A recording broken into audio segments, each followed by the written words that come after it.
Sumit, today we are going to be talking about one of your papers that got published in Management Science. And I would like everyone to know that Management Science is the most prestigious journal in operations management. So congratulations. Oh, thank you very much, Bhagwan. What is the title of your paper? It's titled A Model for Integrated Assortment and Inventory Planning. And it's with a co-author, Victor Martínez-de-Albéniz at the EAC Business School. So Sumit, tell me a little bit about how you came to this problem. Why did you decide to work on this? So it's very interesting. We were looking at data for different retail stores. And what we see is that the assortments that are made available in these stores are not the same. Right? We have large retail stores where we see where they get the full assortment. Smaller retail stores, they do not get the full assortment. They just get an assortment of, say, the more popular products. Right. And so then we were wondering, why is this? What is driving this? Yeah. And the obvious answer was inventory, the space consideration. Yeah, obviously, right. Because you have larger stores, more space, you can offer the full assortment. Smaller stores, you can't. Right. So then it's clearly not a one-size-fits-all solution in that one has to make these decisions in a tailored manner. And when we looked at the academic literature, we found that there was very little on this topic. How do you make these decisions together, assortment and inventory?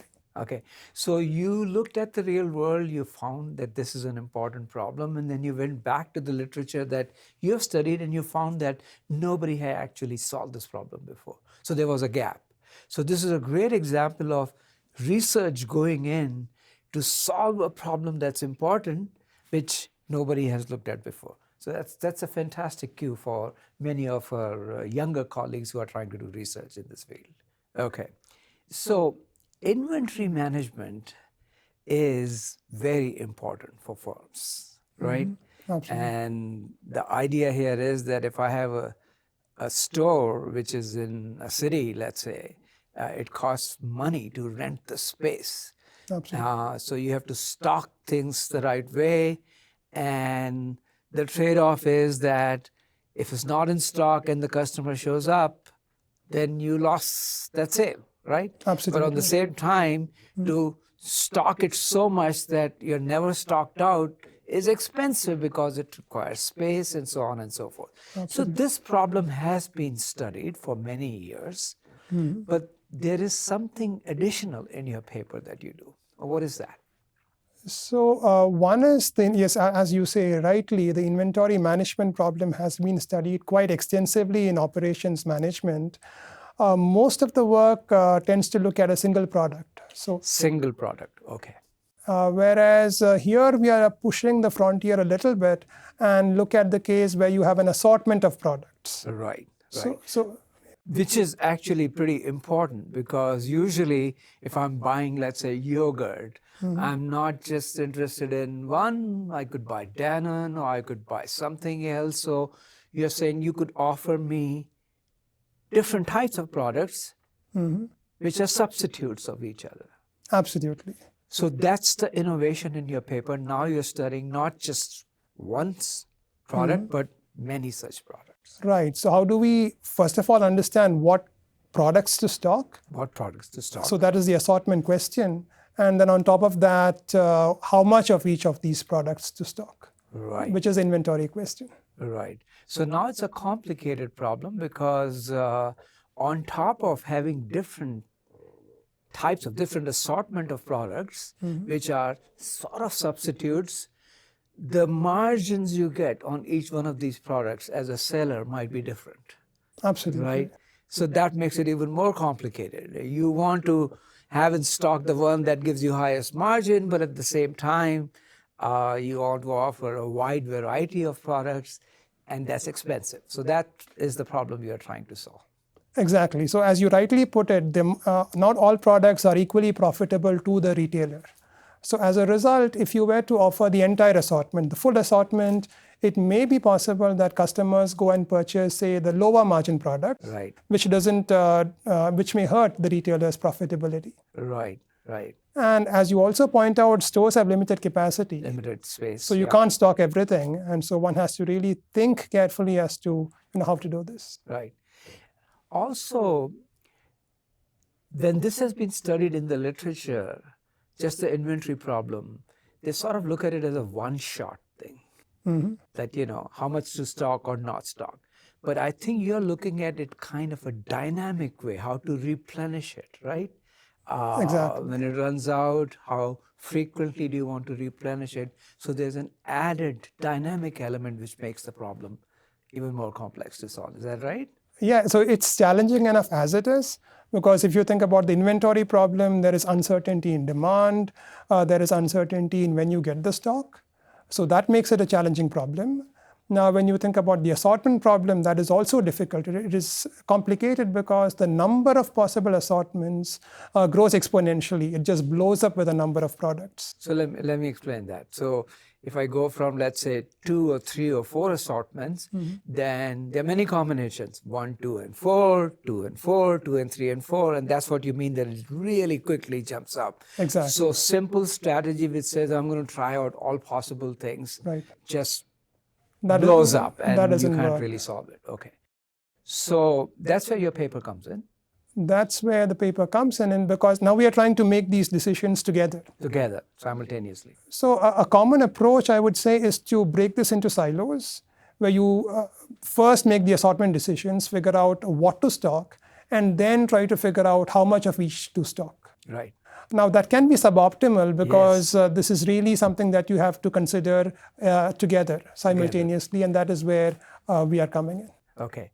So now what I want to do is I want to go and look at the approach you use to solve this model that you call it. And I think that's very clever.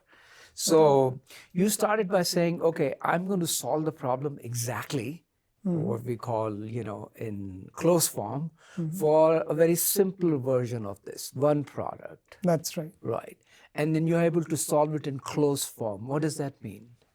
Closed form means that we are able to get expressions for what is the right inventory level for this single product. There's an equation. There is an equation which helps. And you can plug in and then you can solve this, and that gives you a lot of confidence because you can do different kinds of experiments. Exactly. What if to see. Okay. Yeah, exactly. Okay.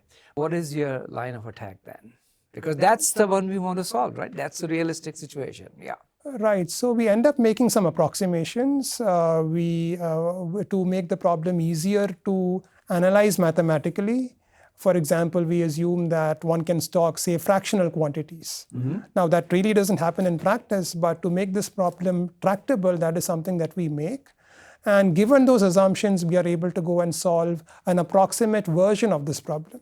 An approximate, which may be good enough because it's better than brute force and it's better than just intuition, right? Absolutely. So you're saying, let me make some approximations, and then how do you know that the approximations that you're making are giving you good results?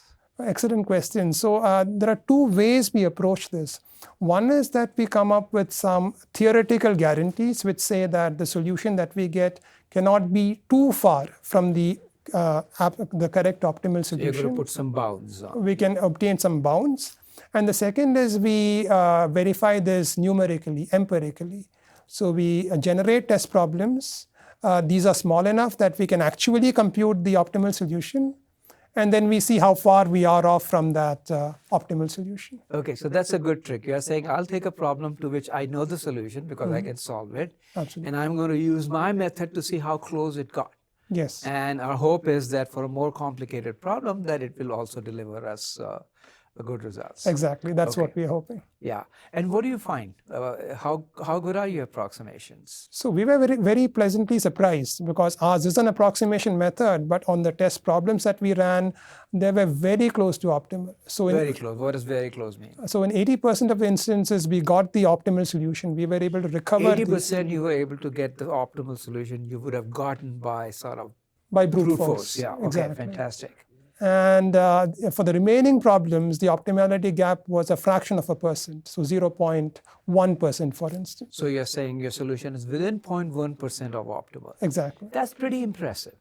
Now, in terms of the solution method, this is what you're calling the fractional integer problem. Can you say something about that?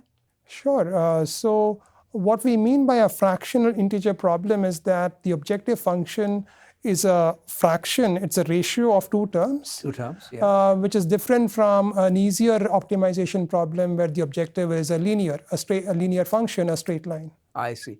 So because you're taking fraction, it becomes a nonlinear thing. It becomes a nonlinear, a more complicated problem to solve. Okay. So that's why this is a non-trivial modeling solution.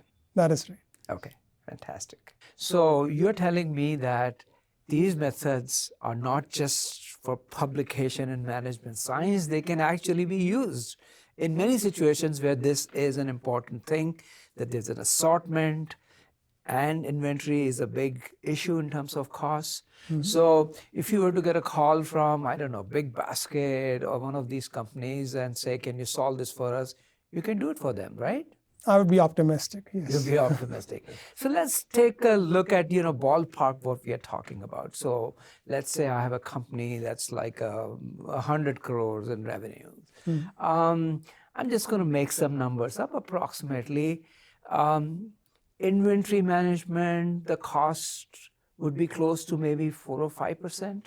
That sounds right. Yep. And if you're able to squeeze 0.5% in that optimization, we're talking about close to 0.5% of revenue. Exactly, a significant amount. Which is huge. And for big companies, it's even bigger. That's right. Okay. Exactly. Okay. So, Sumit, you're going to get lots of calls from people. Be ready for it. But at the same time, I hope the researchers also got a glimpse of how you solve these problems. There was a method to it, right? You sort of say, let me solve a simple problem, get an exact solution, equation, and then you went to say, okay, more complicated, I'll get it with some approximation, and then you go to the most realistic case, and then you check how good it is working. So both rigor is there, but also at the same time, you're looking at a problem that is realistic and interesting. Yes. So Thank you. congratulations. Thank you for sharing your insights, and thank you for telling us how you did it. Thank you, Bhagwan. It was wonderful. Yeah. Thank you.